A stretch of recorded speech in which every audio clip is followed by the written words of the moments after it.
যে সমস্যায় পড়লাম আমি বন্ধুরা, হাজব্যান্ডকে যেই দিনই আমি সকালে কিছু খাইয়ে দিই ব্যাস সেই দিনই না খেতে খেতে কত বেলা হয়ে যায়। দেখো এখন বাজে কটা, 4:15 বাজে, বুঝেছো। ছেলের খাওয়া হয়ে গেছে, কালকে বিরিয়ানি ছিল তো ছেলে বিরিয়ানি খেয়েছে আর শাশুড়ির খাওয়া হয়ে গেছে।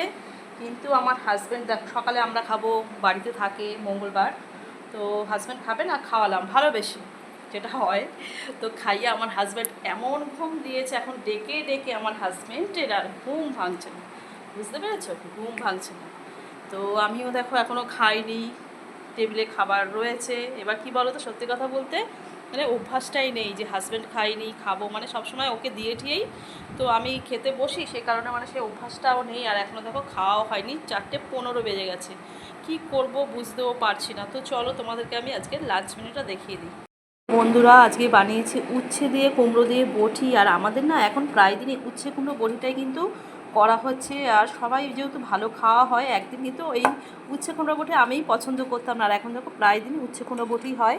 আর এই দেখো শশা এখানে কেটে রেখেছি, আর এখানে দেখো লাউ দিয়ে উচ্ছে দিয়ে এই যে তিতার ডাল বানিয়েছি।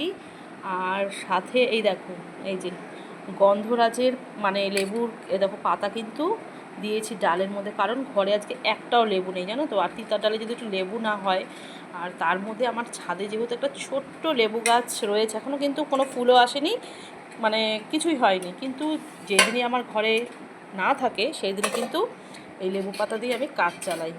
আর এই দেখো লেবু হবে না আর খাওয়া কি ঠিক ভালো মানে লাগে বলো। আর এই দেখো মাছের ঝোলেও কিন্তু লেবু পাতা, দেখো মাছের ডালে সব গাছের পাতা একদম লেবু গাছ থেকে এনে দিয়ে দিয়েছি। আর জানি না আজকে কপালে খাওয়ার আছে কি না, দেখো 4:15 20 হয়ে গেছে, আমার হাজব্যান্ড এখনও উঠছেই না, কপালে আজকে খাবার আছে কি না জানি না।